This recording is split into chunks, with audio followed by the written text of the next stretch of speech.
suis Thomas Osinski, je vais vous présenter un outil développé à l'IFMK EFOM, Boris Dolto, qui est le cas clinique automatique. C'est un outil d'entraînement au raisonnement clinique. Pour présenter l'outil du cas clinique automatique, nous avons prévu tout un dossier. Je vais donc vous présenter en premier lieu les contenus du dossier et le fonctionnement, puis des éléments de théorie qui soutiennent le cas clinique automatique, et enfin je vais vous présenter l'aspect pratique d'utilisation du logiciel du cas clinique automatique.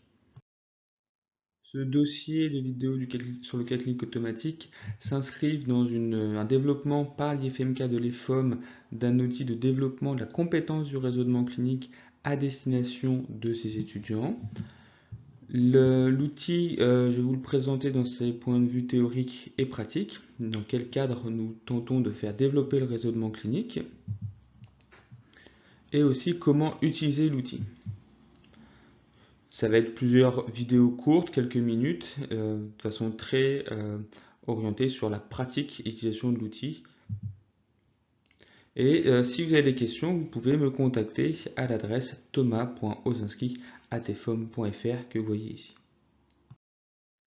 Comme toute cognition, nous considérons que le raisonnement clinique rentre dans le cadre des raisonnements de type 1, 2 proposés par Kahneman. Donc on va développer ces éléments-là, le type de raisonnement 1 et le type de raisonnement 2, ainsi que la régulation par le type de raisonnement 3 proposé par Houdet. On va faire un petit aparté là-dessus pour reconstitualiser le travail du cas clinique automatique.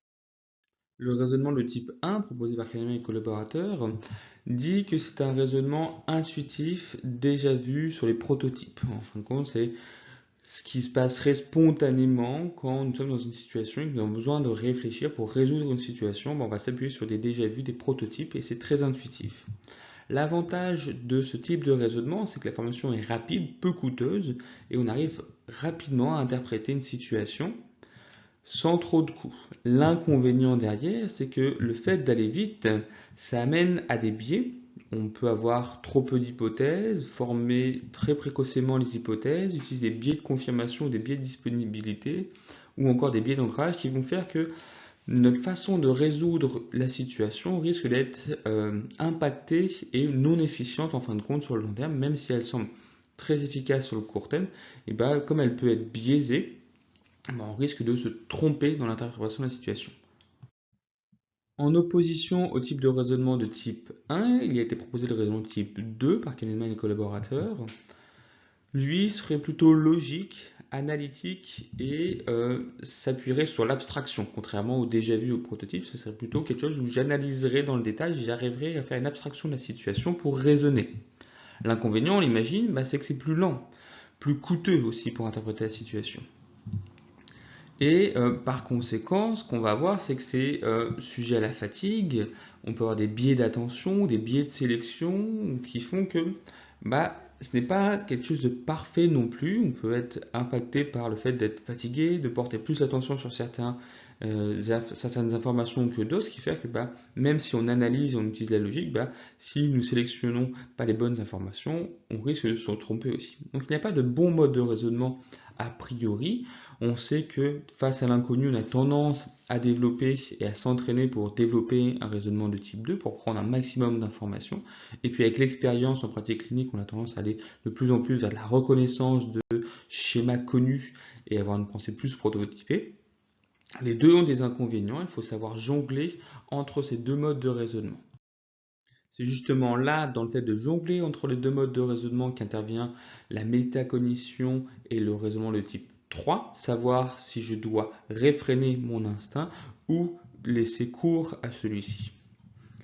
C'est un système de régulation entre les deux systèmes, on a dit. On a dit qu'il y avait un système, le système 1, qui était spontanément activé et intuitif, et un système 2 qui était un peu plus lent à se mettre en place. Et on a un système de régulation, savoir est-ce que je fais confiance à mes premières sensations et j'avance, ou est-ce que je me laisse le temps de raisonner. Ce raisonnement de type 3 a besoin d'entraînement, on a besoin de s'entraîner à inhiber la spontanéité du système 1. Et donc, on a besoin de mettre en place un apprentissage qui peut être parfois coûteux pour entraîner le système 2 à fonctionner en parallèle et à savoir l'écouter.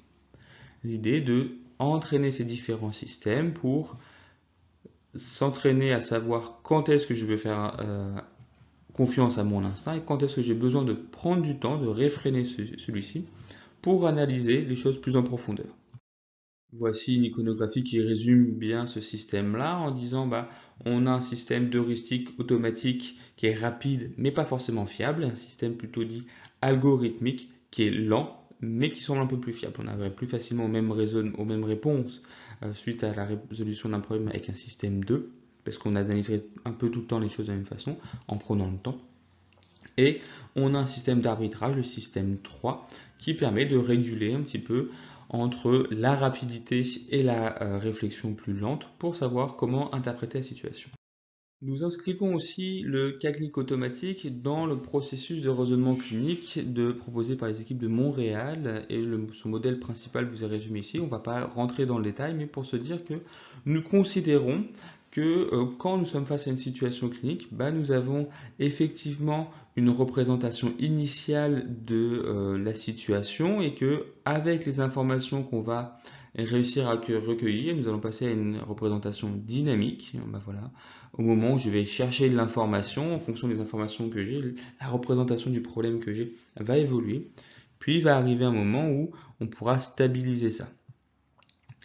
Nous, ce que nous voulons travailler dans le cas clinique automatique, c'est justement ce travail de la représentation initiale, qu'on veut être la moins fermée possible, puis s'entraîner à aller chercher les informations de façon la plus pertinente possible, donc utiliser son système 2 pour toujours vérifier est-ce que je suis bien allé dans les bonnes directions et m'autoréguler, donc faire travailler tout ce travail de régulation métacognitif dont on a déjà parlé un peu plus haut, donc tout ce travail où je dois savoir est-ce que je vais trop vite ou pas assez vite. Donc le cas clinique automatique a été pensé pour faire cela en essayant de prendre le temps de réfléchir et de réfléchir à la fois sur l'analyse mais aussi sur la mise en place des actions pour résoudre un problème de santé. Voici, ceci est une petite vidéo d'introduction sur l'ensemble des vidéos qui s'intéressent au cas clinique automatique proposées par l'IFMK de l'EFOM Boris Dolto. Si vous avez des questions, n'hésitez pas à me contacter à thomas.osinski@efom.fr. Je vous souhaite une bonne journée. Au revoir.